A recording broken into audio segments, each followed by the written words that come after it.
ఎన్నికల రిజల్ట్ వచ్చిన తర్వాత కొత్త ప్రభుత్వం పగ్గాలు చేపట్టిన తర్వాత ఏం జరుగుతుంది, మొట్టమొదటిగా ఏం జరిగింది అన్నటువంటిది అర్థం చేసుకోవాలి. రాష్ట్ర వ్యాప్తంగా ఇచ్చాపురం నుంచి అలా కుప్పం వరకు కూడా 175 స్థానాల్లో 11 స్థానాలు మేము సంపాదించుకున్నప్పటికీ, ఓటమి పాలైనప్పటికీ ప్రజల తీర్పుకి కట్టుబడి మేము అధికారాన్ని దిగిపోయాం. వచ్చినటువంటి కొత్త ప్రభుత్వం ఆ యొక్క పార్టీ యొక్క గూండాలు కానీ, రౌడీ ఎలిమెంట్స్ కానీ, ఆ పార్టీ యొక్క కార్యకర్తలు కానీ ఎలా దౌర్జన్యాలు చేస్తూ ప్రతి ఒక్కరిని, వైఎస్ఆర్ కాంగ్రెస్ పార్టీకి సపోర్ట్ చేసినటువంటి ప్రతి ఒక్కరిని ఇబ్బందులకు గురి చేస్తూ, తీవ్రంగా కొడుతూ, కుటుంబాలను నాశనం చేస్తూ, రేపులు చేస్తూ, ఈ రకమైనటువంటి అకృత్యాలకి చట్టం అనే దాన్ని పరిగణలోకి తీసుకోకుండా పోలీసులు ఏం చేస్తారులే, మాకు అధికార పార్టీ యొక్క సపోర్ట్ ఉంది అన్నటువంటి ఒకే ఒక కారణంతో ఆ అకృత్యాలకన్నిటికీ పాల్పడడం జరిగింది. కొన్ని కుటుంబాలు కాసేపు నిశ్శబ్దంగా ఉండండి, ఎవరైతే ఇష్టం లేదో ప్రెస్ కాన్ఫరెన్స్లో వాళ్ళు వెళ్ళిపోవచ్చు. ఇలా కొన్ని ఊర్లలో ఉన్నటువంటి కుటుంబాలు ఊర్లు వేరే ప్రాంతాలకు తరలి వెళ్ళినటువంటి మనం పరిస్థితులు చూసాం. ఇంతటి దారుణమా ఇదా మీరిచ్చేటటువంటి ప్రజాస్వామ్యబద్ధమైనటువంటి పరిపాలన అని నేను ప్రశ్నిస్తా ఉన్నా. ఇప్పుడుండేటటువంటి అధికార పార్టీ ఎన్నికలకు ముందు ఎన్ని రకాలైనటువంటి హామీలు ఇచ్చింది ఒక్కసారి ఆలోచించుకోండి.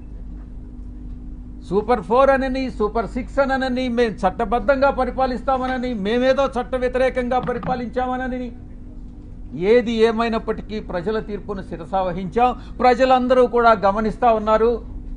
తప్పకుండా ఈరోజు ఈ యొక్క పరిపాలన, ఈ ఒక్క నెల రోజుల్లోనే ఈ యొక్క ప్రభుత్వం చేస్తున్నటువంటి రాక్షస పాలన ప్రజలందరూ కూడా గమనిస్తూ ఉన్నారు. తప్పకుండా ఇది పతనానికి, ఈ యొక్క ప్రభుత్వ పతనానికి నాంది పలుకుతా ఉన్నారు. వాళ్లే నాంది పలుకుతున్నారు అన్నటువంటి విషయంలో సందేహమే లేదు. ఇక రెండవ అంశం, ఎవరైతే నాయకులు ఉన్నారో వైఎస్ఆర్ కాంగ్రెస్ పార్టీ నాయకులు, వాళ్ళందరి మీద బురద చల్లడం. ఆ బురద చల్లడంలో కూడా ఒక క్రమంలో, ఒక క్రమబద్ధంగా, అన్ని వాళ్లకున్నటువంటి వసతులన్నింటినీ ఉపయోగించుకొని బురద చల్లేటటువంటి కార్యక్రమం, ఆరోపణలు, నిరాధారమైనటువంటి ఆరోపణలు చేసేటటువంటి కార్యక్రమం చేపడతా ఉన్నారు.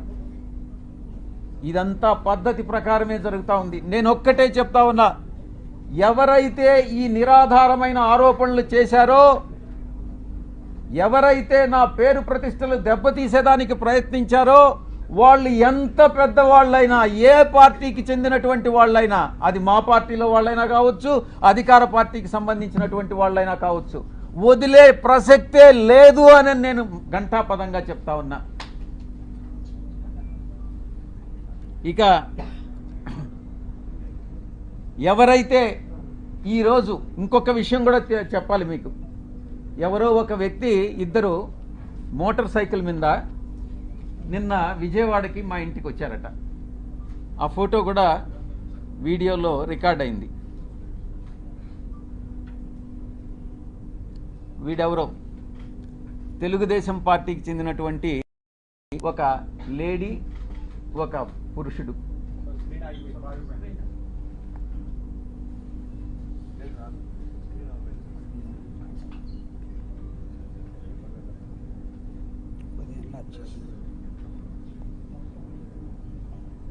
వీళ్ళు, నేను ఒక్కటే చెప్తా ఉన్నా, వీడెవడో నాకు తెలీదు. వాడు ధైర్యంగా వచ్చి విజయసాయిరెడ్డి వాడు ఉండాడా ఇక్కడ, పారిపోయాడా అని అన్నాడంట. ఎక్కడికి పారిపోయాడు అని అన్నాడంట. వాడెవడో నాకు తెలీదు.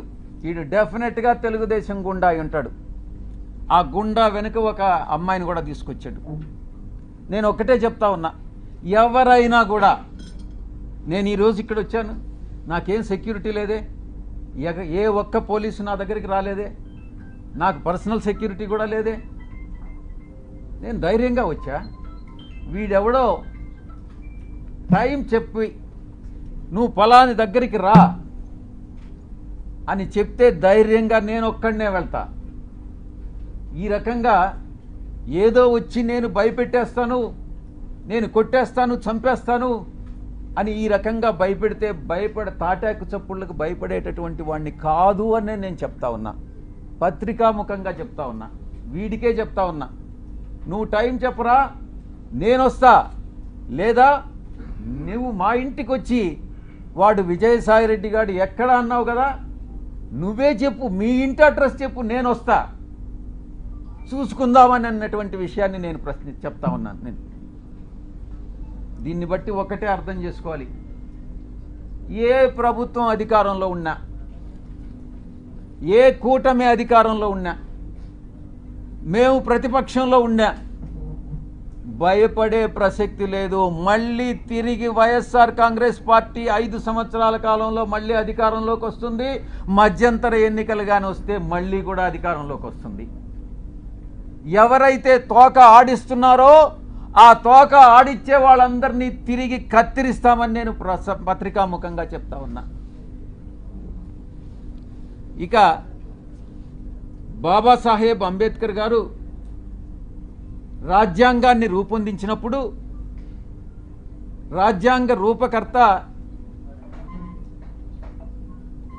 4 స్తంభాల్ని నిర్మించారు. 1 పార్లమెంటు, 2 బ్యూరోక్రసీ, జ్యుడిషియరీ, ఆ తర్వాత మీరు 4th పిల్లర్ ప్రెస్.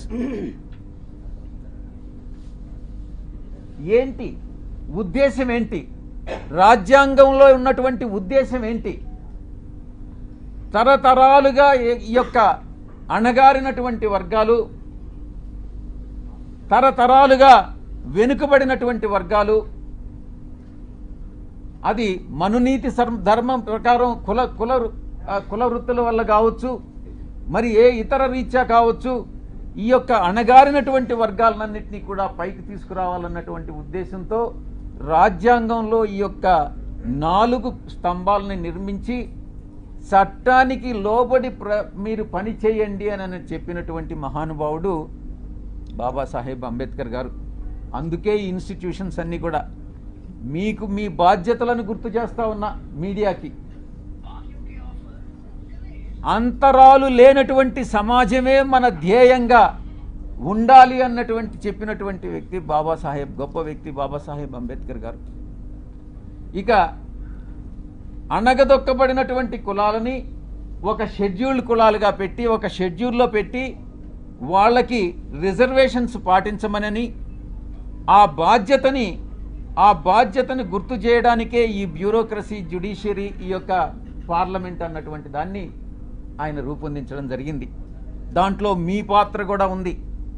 ఈ రిజర్వేషన్స్ని పాటించేటట్టు ఈ యొక్క ఇన్స్టిట్యూషన్స్ అన్నీ చేయాల్సినటువంటి బాధ్యత మీ మీద కూడా ఉంది. ఈ సందర్భంగా మీరు ఎలా గత 3 రోజులుగా మీరు ఏం ట్రోల్ చేశారు, మీరు ఏం టెలికాస్ట్ చేశారు అన్నటువంటి విషయం నేను వేరే చెప్పనక్కర్లేదు. ఎవరికి మీరు ద్రోహం చేసింది? ఒక ఆదివాసీ మహిళకి, ఒక ఆదివాసీ అధికారినికి ఒక్కసారి ఏదో లేనిది ఉన్నట్టుగా చిత్రీకరించి అవాస్తవాలని, ఆధారాలు లేనటువంటి వాటిని టెలికాస్ట్ చేసి ఘోరమైనటువంటి తప్పిదం చేసినటువంటి ఛానల్స్ మొట్టమొదటిది మహాన్యూస్. నన్ను డిస్టర్బ్ చేయొద్దు. నేనంతా పూర్తి చేసిన తర్వాత నువ్వు ఏదైనా అడుగు, నేను చెప్పేదానికి సిద్ధంగా ఉన్నా. నువ్వు కూడా వంశీకృష్ణలాగా ప్రవర్తించొద్దు. మహాన్యూస్ 2, ABN 3, TV5 నీకు ఇబ్బందిగా ఉండొచ్చు, కానీ ఇవన్నీ కూడా వాస్తవాలు. ఒక న్యూస్ని టెలికాస్ట్ చేసే ముందు దాని ఆధారాలు ఏంటి, ఎవరి మీద అయితే ఆరోపణలు చేస్తున్నామో ఆ ఆరోపణలు వాళ్ళతో చెకప్ చేసుకొని వాళ్ళ అభిప్రాయాలు తీసుకోవడం జర్నలిస్ట్ సాంప్రదాయాలకి శ్రీకారం చుట్టడం. అది కూడా పూర్తిగా మర్చిపోయి మీ పాటికి మీరు ఆధారాలు లేకుండా టెలికాస్ట్ చేయడం అన్నటువంటిది ఘోరమైనటువంటి తప్పిదం. తప్పకుండా మీరు ఎలా క్షమాపణలు మీ చేత చెప్పించాలో నాకు తెలుసు, నేను చేయిస్తాను కూడా. సమాజం ఒక బాధ్యత, నా గురించి మీ అందరికీ కూడా తెలుసు. నన్ను నేను చెప్పుకోవడం కాదు, చాలామంది మా పార్టీలో ఉండే వాళ్ళు కూడా నా పైన ఆరోపణలు చేశారు, తెలుగుదేశం వాళ్ళతో కుమ్మక్కై. నేను అవన్నీ బాధపడలేదు, నేను అవన్నీ కూడా లెక్క చేయట్లేదు. ఇదంతా కూడా ఈ కుట్రలన్నిటికీ కూడా అందరూ చాలామంది కలిసి కుట్ర చేసి, కానీ నా వ్యక్తిత్వం ఏందనేటటువంటిది నాకు తెలుసు. చాలా కింద స్థాయి నుంచి ఒక 8 ఎకరాలు ఉన్నటువంటి ఆ భూస్వామిగా మా తండ్రి గారికి 2 కొడుకులు. మా అన్న ఇంజనీర్ చదివాడు, నేను చార్టెడ్ అకౌంటెన్సీ కోర్స్ చదివా. ఆ 8 ఎకరాల పొలంలో ఉండేటటువంటి ఫలసాయంతో కింద అట్టడుగు నుంచి పైకి వచ్చినటువంటి వాళ్ళం. కష్టాలంటే ఏందో తెలుసు. వ్యవసాయ కుటుంబం మేము. ఏ రాధాకృష్ణ లాగనో, ఏ బిఆర్ నాయుడు లాగనో, లేకుంటే ఏ వంశీకృష్ణ లాగనో. వంశీకృష్ణ కథ నాకు తెలుసు, ఆయన చరిత్ర ఏందనేది. వీళ్ళందరి చరిత్ర కూడా నాకు తెలుసు. వాళ్ళలాగా సిల్వర్ స్పూన్తోనో లేకుంటే ఆ బ్లాక్మెయిల్ చేసి డబ్బులు సంపాదించేటటువంటి మనిషి కాదు సాయిరెడ్డి అనేటటువంటి వ్యక్తి. ఆ దేవదేవులైనటువంటి ఆ వెంకటేశ్వర స్వామి సాక్షిగా చెప్తా ఉన్నా, సాయిరెడ్డి తప్పు చెయ్యడు అంటే తప్పు చెయ్యడు. తప్పు చేస్తే ఆ దేవదేవులైనటువంటి ఆ వెంకటేశ్వర స్వామి శిక్షిస్తాడు. రాధాకృష్ణ కాదు, బిఆర్ నాయుడు కాదు, వీడు వంశీకృష్ణ కాదు. నేను ఒక్కటే చెప్తా ఉన్నా,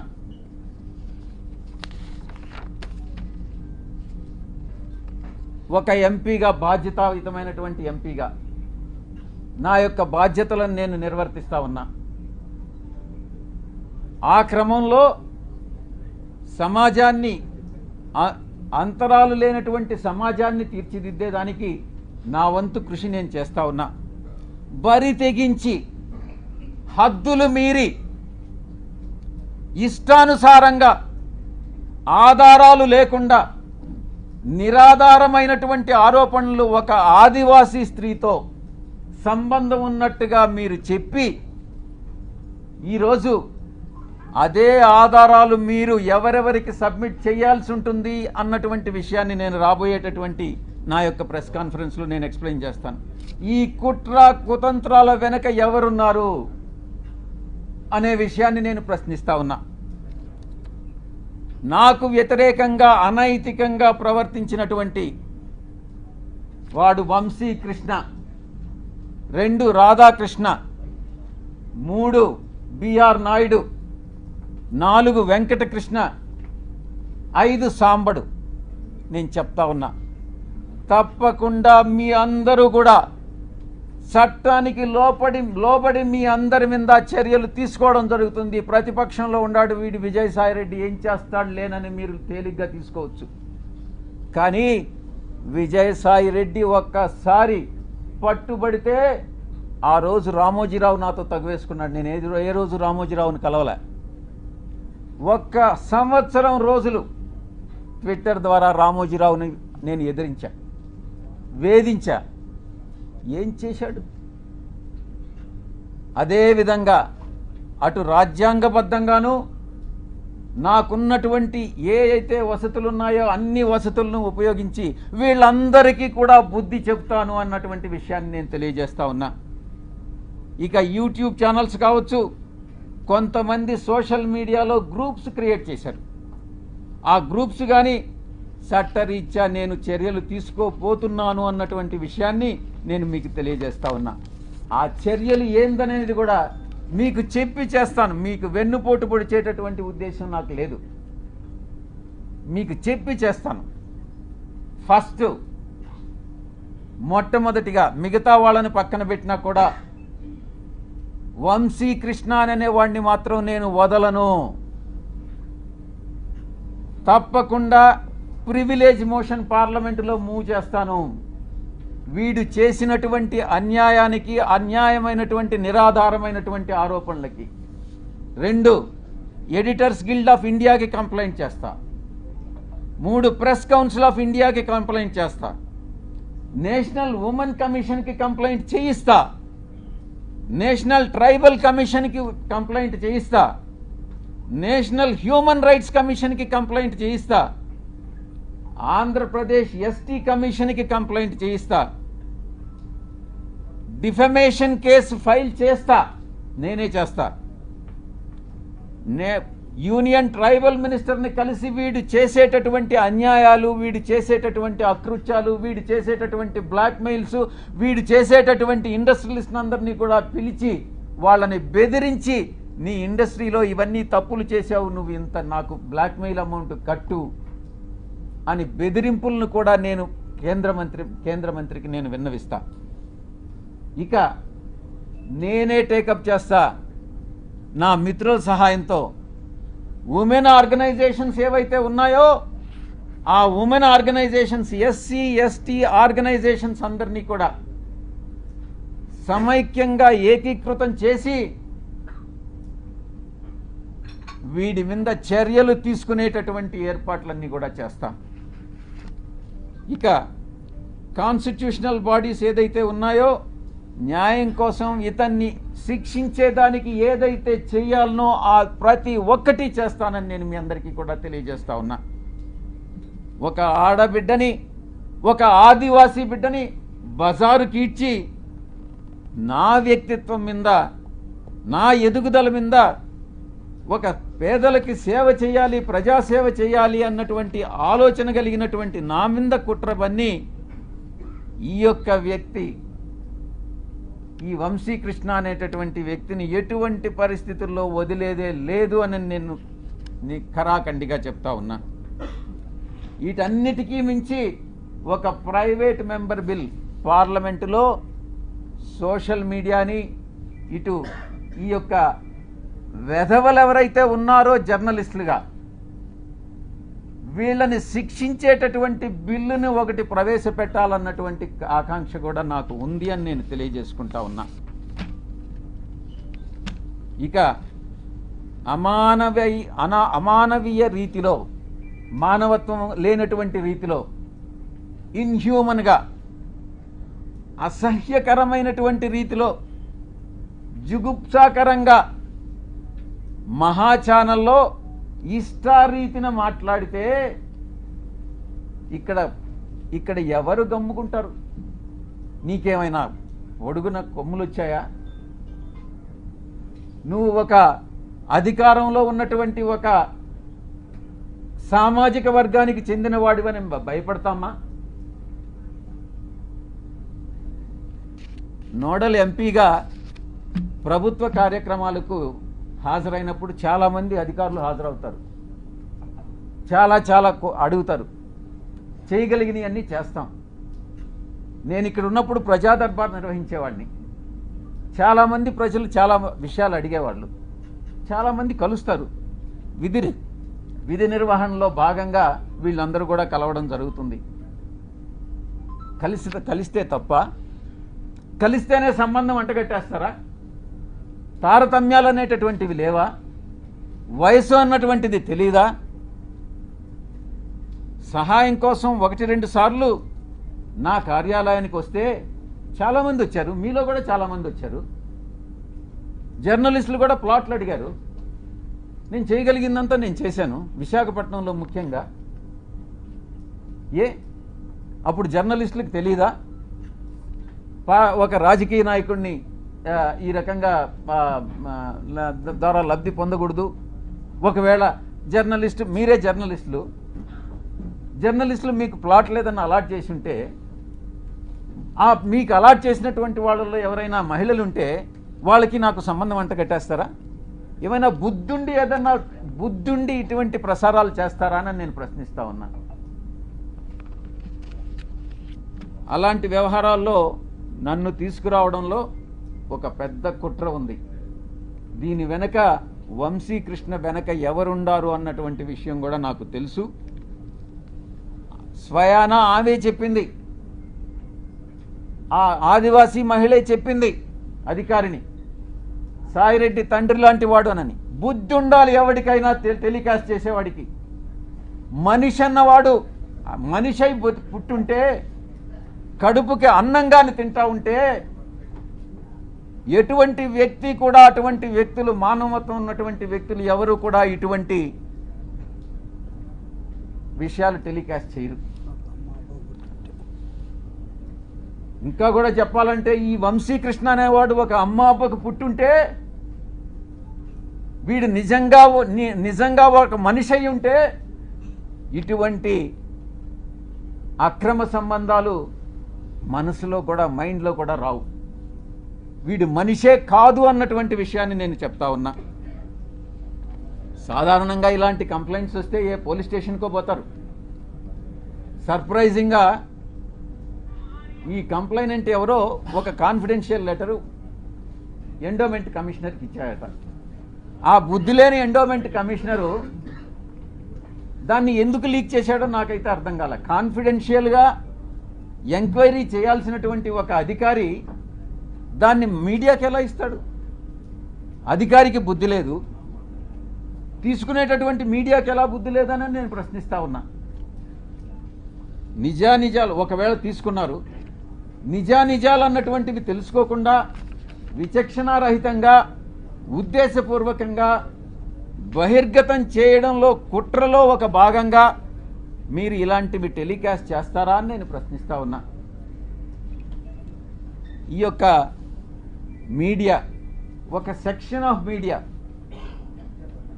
మీడియాలో ఇవి ప్రసారం చేయనటువంటివి 4 ఛానల్స్. TV9 ప్రసారం చేయలేదు, 10 TV ప్రసారం చేయలేదు, సాక్షి ప్రసారం చేయలేదు, NTV ప్రసారం చేయలేదు. మిగతా అన్ని ఛానల్స్ ఏదో ఒక రకంగా ప్రసారం చేసినటువంటివే. మీరు ఒక్కసారి చూస్తే ఈ ఛానల్స్ అన్నీ కూడా ఒక సామాజిక వర్గానికి చెంది వెస్టెడ్ ఇంట్రెస్ట్ ఉన్నటువంటి ఛానల్స్ అన్నటువంటిది మీరు అర్థం చేసుకోవచ్చు. ఎవరు టెలికాస్ట్ చేశారన్నటువంటిది కూడా కానీ మీరు ఇంకా కొంచెం లోతుల్లో కానీ వెళితే ఆ యాంకర్స్ కూడా అదే సామాజిక వర్గానికి చెందినటువంటి వాళ్ళు అన్నటువంటిది చాలా స్పష్టంగా తెలుస్తూ ఉంది. ఇంకా ముందుకు రావాలి, ఇంకా ముందు విషయాలు ఉన్నాయి. ఒక వ్యక్తి చేసినటువంటి ఆరోపణలను దృష్టిలో పెంచుకొని ఒక మహిళ క్యారెక్టర్ మీద దెబ్బతీస్తారా? ఒక మహిళ క్యారెక్టర్ మీద దాడి చేస్తారా? ఆ స్థానంలో నేను ఒక్కటే అడుగుతున్నా, ఒరేయ్ వంశీ, నీకు అమ్మ లేదా? నీకు అక్క లేదా? నీకు అమ్మ చెల్లెలు, అక్క చెల్లెలకి తేడా తెలియదా? మీ అమ్మ మీద, మీ అక్క మీద, మీ చెల్లెల మీద ఎవరైనా ఇటువంటి ఆరోపణలు చేస్తే నువ్వు నిజంగా మనిషి పుట్టి నీకు చీము నెత్తురుగాని ఉంటే నువ్వు గమ్ముగా ఉంటావా అని నేను ప్రశ్నిస్తా ఉన్నా. వీడు డెఫినెట్గా సమాధానం చెప్పాలి ఈ విషయానికి. ఈ మారెళ్ల వంశీ అనేటటువంటి వాడు, ఆంధ్రజ్యోతి వెంకటకృష్ణ, TV5 సాంబడు, వాళ్ళ పుట్టుక మీదనే నాకు అనుమానం ఉంది. నేను ఈరోజు చెప్తా ఉన్నా పత్రికాముఖంగా, ఒరేయ్ మీ పుట్టుక మీదనే నాకు అనుమానాలు ఉన్నాయిరా. మీ తల్లిదండ్రులకి ఎవరైనా DNA టెస్ట్ చేయించండి, మీరు కరెక్ట్గా పుట్టారా లేదా అని మిమ్మల్ని అడిగితే మీరు బాధపడతారా లేదా అన్నటువంటి విషయాన్ని ఒక్కసారి మీరు మీ మనస్సాక్షిని ప్రశ్నించుకోండిరా. అప్పుడు అర్థమవుతుంది మీకు మనసులో బాధ ఏందన్నటువంటిది.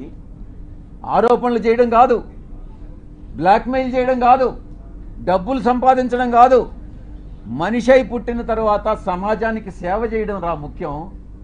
మీలాగా డబ్బు సంపాదించుకొని మీ యొక్క స్వలాభం కోసం మీరు ఆనందాన్ని పొందడం కాదురా. ఈ యొక్క ఆవేదన అర్థం చేసుకోవాలి, నా యొక్క ఆవేదన. నేను ఒక్కటే అడుగుతా ఉన్నా, ఇదేనంటారా మీ జర్నలిస్టిక్ విలువలు? ఇదేనా మీ జర్నలిస్టిక్ విలువలు? ఇక వంశీ విషయానికి వస్తాం. వీడికి బ్లీచింగ్ పౌడర్కి, టాల్కమ్ పౌడర్కి, లేకుండా ఇంకొక కోకైన్కి తేడా తెలియదు. వీడిని అసలు సమాజంలోనే వీడి టాల్కమ్ పౌడర్ అంటారు వీడిని. నేను ఒక్కటే అడుగుతున్నా, ఒరే వంశీ, జర్నలిస్ట్ అనే దానికి ఒక స్పెల్లింగ్ చెప్పరా నువ్వు కరెక్ట్గా? ఎక్కడో చదువు పేరు లేని వాడివి, చదువు లేని వాడివి, విజ్ఞానం లేని వాడివి, ఇంగిత జ్ఞానం లేనటువంటి వాడివి, మీడియాలో చొరబడి అందరినీ మోసం చేసి మిగతా వాళ్ళందరినీ కూడా ఏకంగా ఛానల్ యాజమాన్యంలోకి వచ్చి నువ్వు సాగిస్తున్నటువంటి అరాచకాలు ఏదైతే ఉన్నాయో, నువ్వు చేస్తున్నటువంటి బ్లాక్మెయిల్ ఏదైతే ఉందో, అది సభ్య సమాజం తల ఉంచుకునేలా మీ తల్లిదండ్రులకు తెలిస్తే, మీ అక్క చెల్లెళ్ళకి తెలిస్తే వాళ్ళు కూడా తల వంచుకుంటారు రా వంశీ.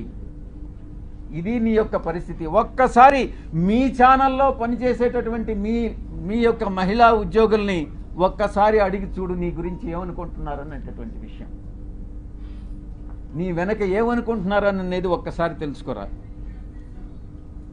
వంశీ డిబేట్లు కూడా చూస్తూ ఉన్నాం. అది జబర్దస్త్ అన్నటువంటిది చాలా అగ్లీగా ఉంటుంది. దానికన్నా ఇంకా హీనంగా ఉంటాయి వీడి డిబేట్స్. ఒక్కసారి డిబేట్లపై నువ్వే ఫీడ్బ్యాక్ తీసుకో. నీ డిబేట్ల మీద నీకు అసలు ఒక్క ఓనామహాలు రానివాడివి నువ్వేం జర్నలిస్టు రా వంశీ? తల్లికి కూతురికి, చెల్లెలకి పెళ్ళానికి తేడా తెలియని స్థాయిలో ఒక మహిళకి అంటగట్టి ఆరోపణలు చేసి డిబేట్ చేస్తావంటరా వంశీ అని నేను ప్రశ్నిస్తా ఉన్నా. ఒకటి వంశీ, నీకు పిల్లలు లేరా? నీకు కొడుకులు కూతుళ్ళు లేరా? డెఫినెట్గా ఉండాలనుకుంటా, మగపిల్లలు ఉండాలనుకుంటా, ఆడపిల్లలు లేరు. వీడికి కూతుళ్ళు కానీ పుట్టుంటే అప్పుడు తెలిసిండేది వీడికి బాధ ఏందని అనేటటువంటిది. ఆ కూతుళ్ళ మీద ఎవరైనా ఆరోపణలు చేసుంటే అప్పుడు తెలిసిండేది ఈ వంశీ అని అనేవాడికి బాధ ఏందని అనేటటువంటిది. అప్పుడు ఆ పిల్లల పైన ఇప్పుడు నీకు కొడుకులు ఉన్నారా? నీ కొడుకులా కాదానని ఎవరైనా DNA టెస్ట్ చేయించమని నన్ను అడిగితే నువ్వు బాధపడతావా లేదా అని నేను ప్రశ్నిస్తా ఉన్నా. ఇక సాంబడు గురించి తెలుసుకోవాలి. సాంబడు కాసేపు అయిపోవచ్చింది, కాసేపు నిశ్శబ్దంగా ఉండండి వెనుకుండేటటువంటి వాళ్ళు, లేకుంటే ఇక్కడికి వచ్చి స్టేజ్ మీద మీరే మాట్లాడండి, నేను కూడా వింటా. సాంబడి గురించి చెప్పుకోవాలనంటే సంధ్యా శ్రీధర్ రావుని అడగాలి. నాకంటే ఎక్కువ ఆయనే చెప్తాడు.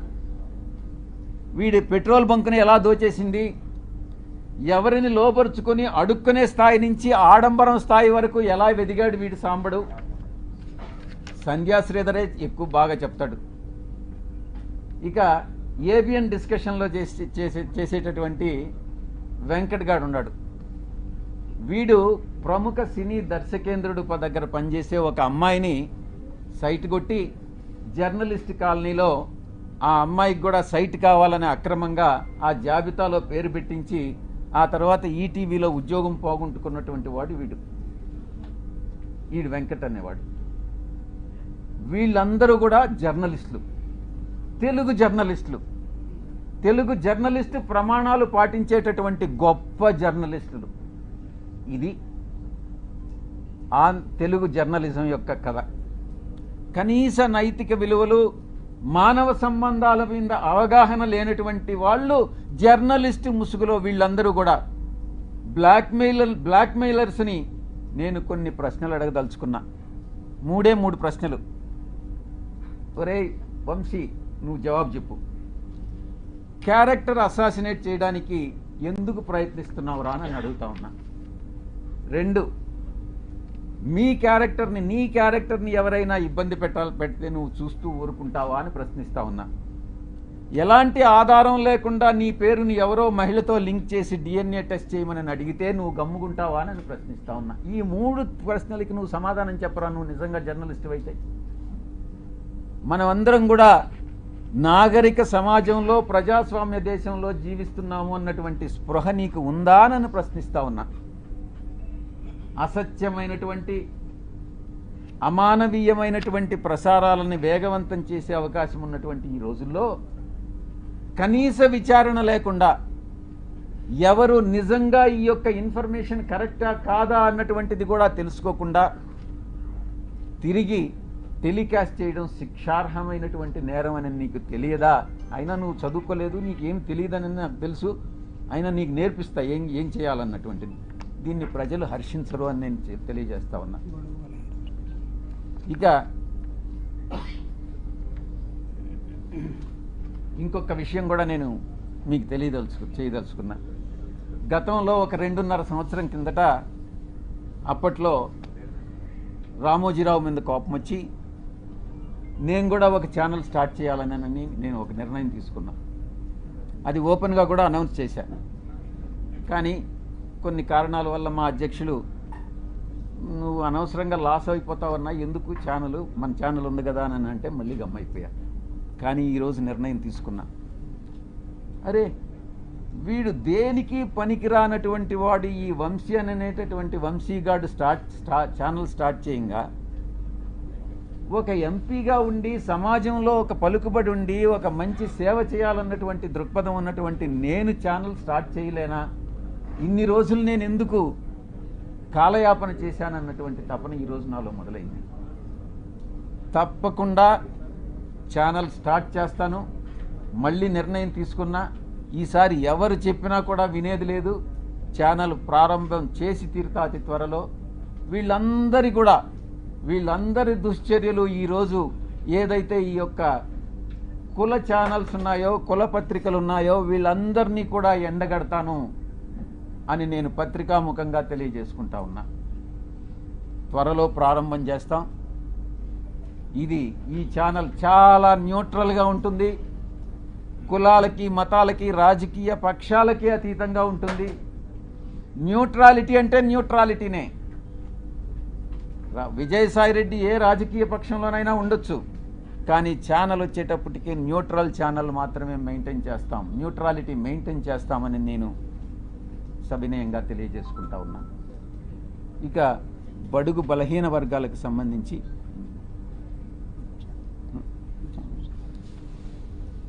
మా వైఎస్ఆర్ కాంగ్రెస్ పార్టీ, మా పార్టీ అధ్యక్షులు ఎప్పటికీ ఇప్పుడు గతంలో ఎప్పుడు కూడా బడుగు బలహీన వర్గాల అప్లిఫ్ట్మెంట్ కోసం పనిచేస్తాం. తప్పకుండా రాబోయేటటువంటి 5 సంవత్సరాల కాలంలో 2029 ఎన్నికల్లో మేమే అధికారం కైవసం చేసుకుంటాం. ఈ యొక్క ప్రభుత్వం చేస్తున్నటువంటి తప్పులన్నీ కూడా స్టార్ట్ అయినాయి. ఇచ్చినటువంటి హామీలు నెరవేర్చలేనటువంటి పరిస్థితి. ప్రతి వారం, ప్రతి నెల కూడా కొన్ని వేల కోట్ల రూపాయలు అప్పు చేసేటటువంటి పరిస్థితి. మేమేదో వచ్చేస్తాం, అధికారంలో వచ్చేస్తే పొడి చేస్తాం, అభివృద్ధి చేస్తాం, మేము మీకన్నా ఎక్కువ మేము సంక్షేమ పథకాలు ఇస్తామని వచ్చినటువంటి పార్టీ అధికారంలోకి నెల రోజుల్లోనే తెల్లముఖం వేసుకున్నటువంటి పరిస్థితి. కాబట్టి నేను ఒక్కటే చెప్తా ఉన్నా, ఇది ఒక అంతానికి, ఈ ప్రభుత్వ అంతానికి ప్రారంభం మొదలైంది. కాబట్టి మ్యాటర్ ఆఫ్ టైం, మనం వెయిట్ చేస్తాం. ఇంకా కూడా తప్పులు చేస్తారు, తప్పులు చేసే అవకాశం ఉంది. వేసే ప్రతి అడుగు కూడా ఈ ప్రభుత్వం తప్పు చేస్తూ ఉంది. ప్రతిరోజు బెదిరిస్తారు. సాయిరెడ్డి అక్కడేదో వేకెంట్ సైట్ని ఆక్రమించేశారంట. నువ్వు తీసుకో, సాయిరెడ్డి కానీ సైట్ ఆక్రమించుంటే నువ్వు తీసేసుకో, నేను కాదనట్లేదు కదా. సాయిరెడ్డి ఏదో అక్కడ గోడ కట్టేశాడంట. నేను ఏదైనా చేస్తే ప్రజల సౌకర్యార్థం చేశాను, కానీ నేను ఏది కూడా స్వార్థం కోసం, నా కోసం చేయలేదు.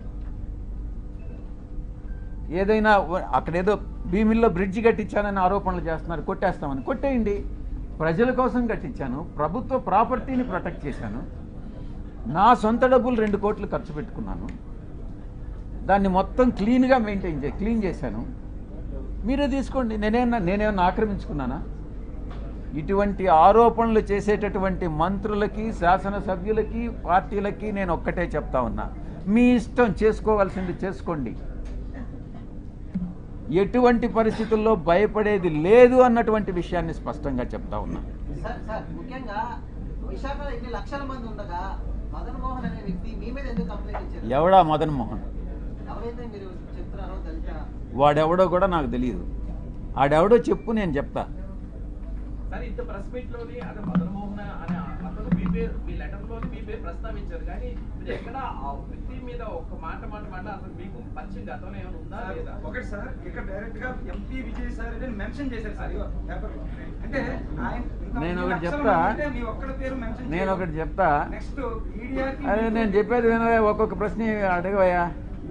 నీ పేరేంది? రామకృష్ణ శ్రీనివాస్. నువ్వు కూడా వంశీకృష్ణ లాగానే ఉండవే. వంశీకృష్ణ కన్నా ఎక్కువ. చూడు, వాడే ఆ మదన్ మోహన్ అనేవాడు ఈయన చెప్పాడే, ఆ మదన్ మోహన్ అనేవాడు వంశీకృష్ణ మీద ఆరోపణలు చేసి ఉంటే ఇదే రకంగా రియాక్ట్ అవుతారా? నేను ఒక్కటే చెప్తా ఉన్నా, silence please, silence please, silence please. అక్కడ మన వాలంటీర్స్ ఎవరు ఉంటే ఆపండమ్మా అక్కడ ప్లీజ్. మాట్లాడదని చెప్పండి. మాట్లాడాలంటే బయట పోయి మాట్లాడుకోండి. సార్ ఒక్క నిమిషం సార్. నేను ఒకటే చెప్తా ఉన్నా, శ్రీనివాస్, మీ వంశీకృష్ణ కూడా చెప్పు, ఇదే మహిళ మీద ఏదైతే ఆరోపణలు చేశాడో మీ వాడు వంశీకృష్ణ గాడు, అదే మహిళ కమ్మ సామాజిక వర్గానికి చెందిన మహిళ అయితే ఈ ఆరోపణలు చేస్తాడా నేను ప్రశ్నిస్తా ఉన్నా. చెప్పు. నేను చెప్పా. రెండో విషయం, ఈ మదన్ మోహన్ అనేవాడు నన్ను ఎన్నిసార్లు కలిశాడు? ఈ మదన్ మోహన్ అనేటటువంటి వాడు నా దగ్గరకు వచ్చి 2 సార్లు స్కాలర్షిప్ దేనికోసమో 2 సార్లు వచ్చాడు. చాలామంది వస్తుంటారు, మీరు కూడా వచ్చారు, ప్లాట్ల కోసం వచ్చారు. నేను చేయగలిగింది చేశా, అదే రకంగా వాడికి చేశా.